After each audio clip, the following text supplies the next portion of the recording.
Good morning, student. Today we will discuss on preparation of alkanes. इससे पहले के video में हम लोगों ने प्रिपरेशन ऑफ एल्केन्स देखा है और रिएक्शंस ऑफ एल्केन्स को डिस्कस किया है। आज के इस वीडियो में हम लोग एल्कीन्स, इसका जनरल फार्मूला CnH2n होता है,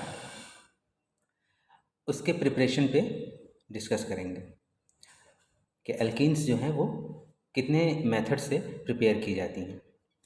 तो let's start preparation of alkanes.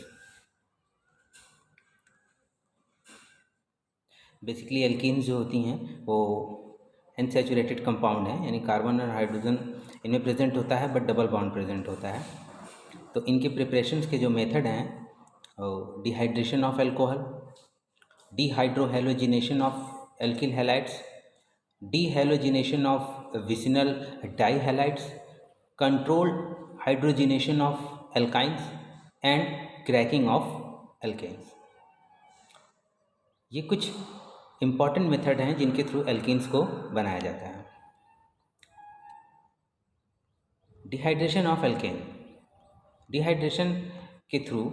Dehydration of alcohol के थ्रू हम लोग एल्कीन्स को बनाते हैं। इसमें क्या होता है कि when alcohol is heated in the presence of sulphuric acid, जब अल्कोहल को हीट किया जाता है सल्फ्यूरिक एसिड के प्रेजेंस में, तो एल्कीन बनती हैं एंड वाटर जो होता है वो एलिमिनेट हो जाता है।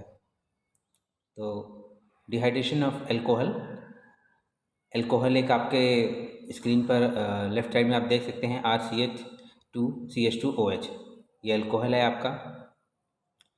इसको जब हम सल्फ्यूरिक एसिड से रिएक्ट कराते हैं तो एक एल्कीन बन रही है और H2O निकल जा रहा है, जो कि इसका मैकेनिज्म है डिहाइड्रेशन ऑफ अल्कोहल का।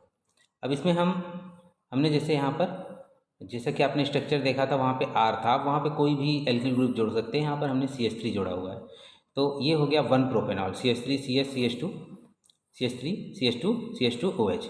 IPAC आप लोगों ने पढ़ी है, उसके आधार पर आप इसको 1 प्रोपेनॉल नेमिंग कर सकते हैं। तो 1 प्रोपेनॉल है, इसको जब सल्फ्यूरिक एसिड से रिएक्ट कराते हैं तो आप देख सकते हैं इसमें H2O निकल जाएगा और प्रोपीन जो है वो बन जाएगी, यानी एक H जो रेड आप देख रहे हैं वो और OH ये दोनों निकल जाएंगे H2O, तो डिहाइड्रेशन की प्रोसेस में हो जाएगी और ये प्रोपीन बन जाएगा। प्रोपीन आपका एल्कीन है। दूसरा जो मेथड है वो है dehydrohalogenation of alkyl halide. Alkyl halide कोई भी एल्किल ग्रुप है, उसके साथ हेलोजन प्रेजेंट होता है तो उसको हम एल्किल हैलाइड बोलते हैं। तो डिहाइड्रोहेलोजिनेशन ऑफ एल्किल हैलाइड में डिहाइड्रोजिनेशन और हेलोजन यानी दोनों ही चीज़ें, मतलब वाटर भी निकलेगा साथ में हेलोजन भी निकलेगा, तो एल्कीन का फॉर्मेशन होता है। तो when alkyl halide is heated with alcoholic solution of sodium hydroxide to form alkene and hydrogen halide.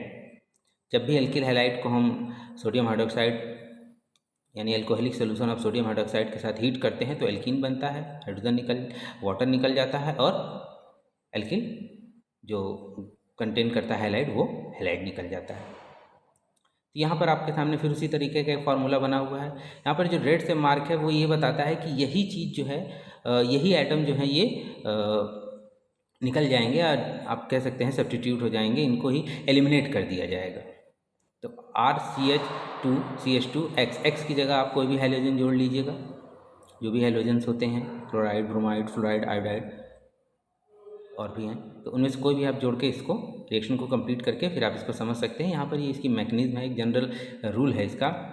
आप देख सकते हैं हाइड्रोजन भी निकल जाएगा, हैलाइड भी निकल जाएगा। तो हाइड्रोजन H2O के रूप में और हैलाइड के साथ एक HX उसके साथ निकल जाएगा, यानी X वहाँ पे हैलाइड है और H आप समझ सकते हैं प्रोटॉन है। तो इस तरह से एल्कीन का निर्माण होता है। इसमें अगर हम उसी तरीके से हम लोगों ने यहाँ पर CH3CH2CH2Cl किया है, जिसे प्रोपिल क्लोराइड नाम देंगे, प्रोपिल क्लोराइड के नाम से इसको जानते हैं हम लोग। अल्कोहलिक NaOH के साथ जब इसका रिएक्शन कराते हैं तो आप देख सकते हैं H2O निकल जा रहा है और HCl निकल जा रहा है, ClH के साथ निकल जा रहा है। तो इस तरह से इसमें फिर प्रोपीन का जनरेशन हो रहा है, ये भी एक एल्कीन है। तीसरा तरीका है डीहैलोजिनेशन ऑफ विसिनल डाइहैलाइड। डीहैलोजिनेशन का मतलब होता है कि हैलोजन को डिटैच करना, निकाल देना। तो dehalogenation involve the removal of a molecule from a reactant molecule. तो मतलब दो एटम हैलोजन के निकालने को हम लोग डीहैलोजिनेशन कहेंगे। अब यहाँ पर बात आती है कि विसिनल हैलाइड क्या होते हैं। तो एक compound having two hydrogen atoms on adjacent carbon atoms called a vicinal dihalide और विस डाइहैलाइड। कहने का मतलब है कोई कंपाउंड जिसमें एडजेसेंट कार्बन पे, एडजेसेंट कार्बन का मतलब जो पहला कार्बन है उसके बाद जो दूसरा कार्बन है, यानी लगातार जो कार्बन है उनके ऊपर अगर हैलोजन प्रेजेंट है तो ऐसे कंपाउंड्स को हम विसिनल डाइहैलाइड कहते हैं। The treatment of which dihalide with zinc dust using ethyl alcohol as solvent result in dehalogenation and an alkene is formed। यानी जिंक डस्ट और एथिल अल्कोहल के साथ जब हम इसका रिएक्शन कराते हैं तो ये दोनों जो उसके हैलोजेंस होते हैं एडजेसेंट कार्बन पे वो निकल जाते हैं। उसके आधार पर हम लोग एल्कीन का निर्माण करते हैं।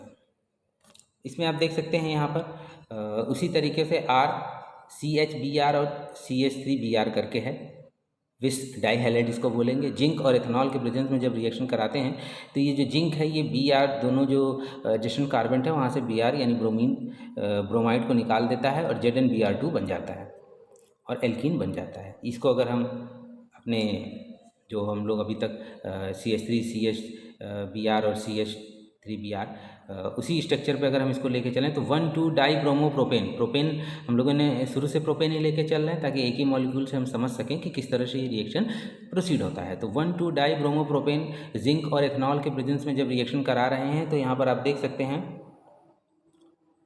कि ZnBr2 यानी जो दो हैलोजन थे एडजेसेंट कार्बन पे वो जिंक के थ्रू निकल गए हैं। अब प्रोपीन जो मॉलिक्यूल इसमें बना है तो इस तरीके से ये भी एक एल्कीन बन जाएगा। इसमें जो चौथा तरीका है वो है controlled hydrogenation of alkyne. Alkynes जिनका हम लोगों ने डिस्कस IPSC में देखा था, एल्काइन जिनका फार्मूला CnH2n-2 होता है, जिनमें ट्रिपल बॉन्ड प्रेजेंट होता है। तो alkynes undergo hydrogenation in the nickel और पैलेडियम और प्लैटिनम टू फॉर्म एल्कीन्स।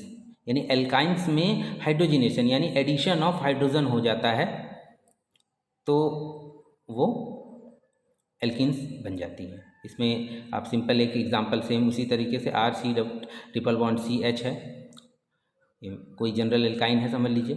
इसमें जब हम हाइड्रोजिनेशन करेंगे in the presence of nickel, palladium या प्लेटिनम 250 से 300 डिग्री सेंटीग्रेड पर, तो इसमें H जो है एडिशन ऑफ H हो जाएगा। इस तरह से इसमें हाइड्रोजिनेशन हो जाएगा। इसको अगर समझना है तो यहाँ पे देख सकते हैं CH3C triple bond CH methyl acetylene. जब इसका हम हाइड्रोजिनेशन करते हैं उसी कैटलिस्ट के प्रेजेंस में तो यहाँ पर एथीन बन जाती है CH3CH double bond CH2।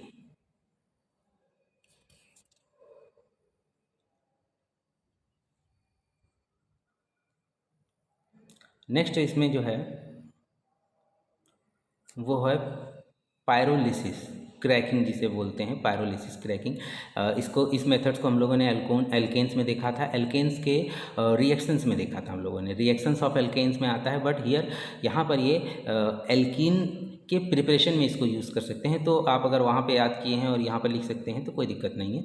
But चूंकि इसके मेथड में आता है तो आप इसको यहाँ पे भी समझ सकते हैं कि the decomposition of A compound by heat is called pyrolysis. किसी भी कंपाउंड को जब हीट के थ्रू हम तोड़ते हैं तो उसे हम पायरोलिसिस कहते हैं, क्रैकिंग कहते हैं। This process when applied to alkane is known as cracking. Crack हो जाते हैं तोड़ना इसको, एल्केन के ऊपर जब यही प्रोसेस अपनाई जाती है। इसमें mostly larger alkanes are broken into a mixture lower molecular weight alkenes and hydrogen. ये वाला स्टेप पीछे हम लोगों ने एल्केन्स में भी देखा हुआ है। यहाँ पर एक एथेन करके स्ट्रक्चर है, 500 डिग्री सेंटीग्रेड टेम्परेचर, एयर के एब्सेंस में जब हम इसको हीट करते हैं एथीन अलग हो जाता है, मेथेन अलग हो जाता है और हाइड्रोजन अलग निकल जाता है। तो इस वीडियो में हम लोगों ने एथेन के थ्रू, फिर विस डाइहैलाइड के थ्रू एल्किल हैलाइड के थ्रू और एल्कोहल के थ्रू ये कुछ कंपाउंड्स थे जिनसे हम लोगों ने एल्कीन को बनाने का मेथड सीखा है। तो इनको आप स्टडी करें। These are very important reactions regarding alkene formation. Thank you.